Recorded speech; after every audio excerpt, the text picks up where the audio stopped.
Pemirsa, heboh penemuan mayat perempuan di kebun karet di Desa Meranti, Kecamatan Suwaktapeh, Kabupaten Banyuasin yang diduga korban pembunuhan. Penemuan mayat di kebun karet menggemparkan warga Desa Meranti, Kecamatan Suwaktapeh, Kabupaten Banyuasin. Berdasarkan informasi yang dihimpun, mayat perempuan tersebut yakni warga Desa Dusun 1 Desa Meranti berinisial PBS yang diduga korban pembunuhan. Mayat PBS ditemukan warga tergeletak di kebun karet pada hari Sabtu 20 April sekitar pukul 2 siang dengan kondisi luka bekas, tusukan di perut bagian bawah dan terbujur kaku. Sebelum ditemukan mayat PBS sekitar pukul 12 siang, ada korban lain laki-laki berinisial BH yang diduga juga korban pembunuhan. BH sempat pulang ke rumah dengan kondisi bersimbah darah serta luka tusuk di perut bagian bawah dan sempat dibawa ke rumah sakit. Akan tetapi nyawa BH tak sempat tertolong dalam perjalanan menuju ke rumah sakit.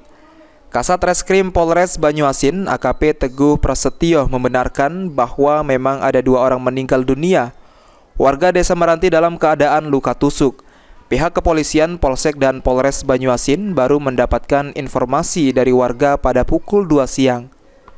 Sedangkan warga menemukan mayat tersebut pada pukul 11 siang saat pihak kepolisian menuju ke TKP.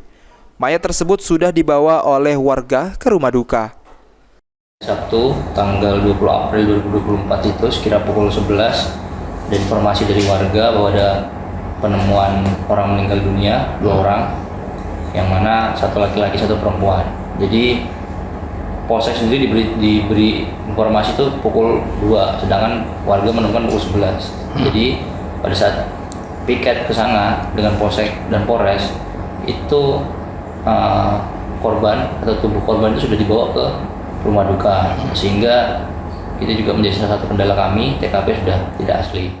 Saat ini kasus pembunuhan tersebut masih dalam penyelidikan pihak Polres Banyuasin. Suryadi, PAL TV.